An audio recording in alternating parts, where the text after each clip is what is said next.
The war in Europe in World War II was fought by an alliance of two countries attacked by Adolf Hitler, Great Britain and Russia, the Soviet Union. Neither country could have survived the war without the other. Great Britain and the Soviet Union were eventually joined by a third ally who played the decisive role in winning the war, the United States of America.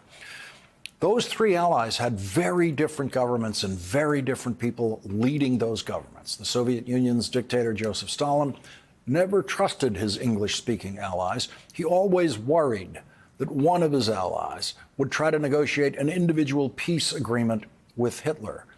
President Franklin Delano Roosevelt and British Prime Minister Winston Churchill feared the same possibility with Stalin, but the alliance held all the way to the end of the war, with the president and the prime minister repeatedly promising Stalin that they would not engage in separate peace negotiations with the mass-murdering dictator Adolf Hitler, who invaded the Soviet Union. We now know how different that would have been if the United States had a president like Donald Trump during World War II. Donald Trump broke with the United States allies fighting Russian dictator Vladimir Putin's invasion of Ukraine by sending a delegation led by Secretary of State Marco Rubio to a meeting in Saudi Arabia to negotiate with the murderous dictator Vladimir Putin's representatives.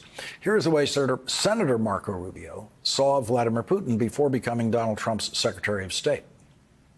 A gangster in Russia is threatening NATO, threatening the unity of Europe, and now expanding his reach into the Middle East at our expense. That is the way Winston Churchill and President Roosevelt talked about Adolf Hitler's march across Europe, invading every country along the way, the countries that are now unified against Vladimir Putin's Hitler-style invasion of Ukraine. Here's what Secretary Rubio said today about his meeting with the people who work for what he used to call a gangster in Russia. I came away today convinced that they are willing to begin to engage in a serious process to determine how and how quickly and through what mechanism can an end be brought to this war. Whether we can ultimately reach that outcome will obviously depend on every side in this conflict's willingness to agree to certain things. Joining us now is Timothy Snyder, professor of history at Yale University. He's author of the New York Times bestsellers On Freedom and On Tyranny. Professor Snyder, I just want to add one more thing that was said on this same day that Secretary Rubio said that, just to show us how Donald Trump has stacked the deck now against Ukraine, who he apparently blames for the war. Let's listen to what Donald Trump said today about Ukraine. I think I have the power to end this war, and I think it's going very well. But today I heard, oh, well, we weren't invited. Well, you've been there for 3 years. You should have ended it 3 years. You should have never started it. You could have made a deal. You should have never started it. He's saying that to Ukraine. Yeah, it's ghastly. Ukraine was invaded by Russia in violation of every fundamental principle of international law. And the Ukrainians have resisted far better and far longer than anyone would have expected or had a right to expect of them. And by resisting, they've allowed the rest of us throughout the West, throughout the world, to have a chance to engage in more or less normal politics for the last 3 years. They've held off darkness for so many other people. So the contemptuous way that Trump is treating them is not only wrong, it's morally disgusting. And you point out there's a difference between negotiating and talking. What do you see actually happening in Saudi Arabia? The crucial thing here, as you suggested earlier, is that the Ukrainians are not actually present. It's a little bit like it's 1941 and the United States meets with Nazi Germany to decide the fate of Great Britain without inviting the British. That's where we are right now. We are meeting with the aggressor. We are meeting with the representative of a man who is indicted for war crimes, and quite rightly so. We are legitimating this war of aggression by meeting with the representatives of the aggressor state. And we are marginalizing the people, the nation, the Ukrainian state that were attacked. Negotiation could take place between Ukraine and Russia about peace. It can't take place between the United States and Russia about peace because the United States and Russia are not at war. If the United States wished to bring an end to this war, and if Mr. Trump is right that he has the power to end this war, the way that that would look would be that the United States would make it harder for the aggressor to fight and easier for the state that's defending itself, Ukraine, to do so.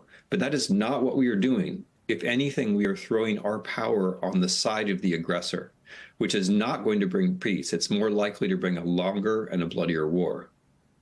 How does what we're seeing now compare to, say, what Henry Kissinger did in the Nixon administration that got the phrase shuttle diplomacy? Kissinger would talk to one side in the Middle East exclusively, and then Kissinger would go and talk to another side in the Middle East. And in the hope that that could come together into something. It never did come together into something lasting in the Middle East, but there was that was a version of talking to one side at a time. Yeah, I mean, there's no coherence to what the United States is doing formally. We've got a special envoy to Ukraine. We've got a special envoy to Russia. The special envoy to Ukraine wasn't at the talks in Saudi Arabia, just as the Ukrainians weren't at the talks in Saudi Arabia. The Americans speak publicly about what they're doing in ways that are totally contradictory, with some American officials saying that we'll strengthen Ukraine, all the way to Donald Trump saying Ukraine might not even exist at the end of this. So there's no coherence to this except the underlying formal problem that we've left the Ukrainians out of it entirely. And the other thing which has happened, which is the United States has started to make demands on Ukraine. The other thing that Trump talked about today was that Ukraine should have presidential elections, which is a Russian talking point. The Russians are demanding that they have a say in how Ukraine is run, and the Americans are now echoing that. And at the Munich Security Conference, where I was a few days ago, the Americans demanded that Ukraine hand over half of its mineral wealth, half of its economic income, essentially, forever, in exchange for nothing in particular. So it's looking awfully like what we're doing is that we are using the threat of Russian violence to try to get things ourselves. That is a far cry from attempting to be a mediator in an ongoing conflict. What should happen next? What should happen next is pretty simple. I mean, in an ideal world where the U.S. were making sensible policy, what we would say is the United States should assist Ukraine. We should go up from the measly figure of 0.15% of GDP. We should help them more, and we should enforce sanctions on Russia and make it harder for Russia to prosecute this war. Trump is right about one thing.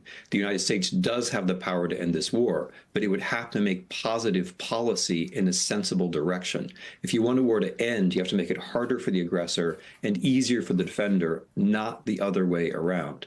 In the world that we're actually in, where it doesn't look like American policy will be sensible, this has to be the hour of Europe. The Europeans have to make sure that Ukraine can defend itself, and they have to offer all the economic aid that they possibly can, beginning right now.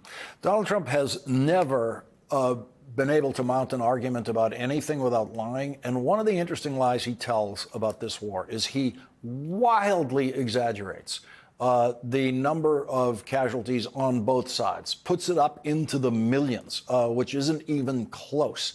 And that is seemingly, if you can translate it into something that could have intention, to make himself seem even more heroic by stopping these millions of deaths, which are not occurring. He's trying to make it seem like he's the only one with any power. You know, a week ago, I was 20 miles away from the front in a city called Zaporizhzhia. And as you drive along the main boulevard, you see buildings that have newer bricks and older bricks. And the reason for that is that the Ukrainians repair the buildings. As soon as the Russians destroy something, a road, a building, a hospital, they repair it. I was there to open a school, which was built in 6 months, which is an extraordinary thing under rocket fire and bombing. The entire school was underground, and students were there very happy they could be in school. Ukraine is attacked.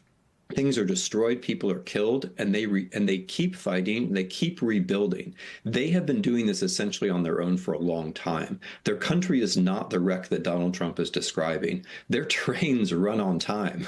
Their roads are clear. Their cities function right up to the front. He's trying to create this idea that the Ukrainians are hopeless and Zelensky hasn't done anything, which is exactly wrong. They've been valiant, and we ought to be respectful and appreciative, and we ought to be on their side.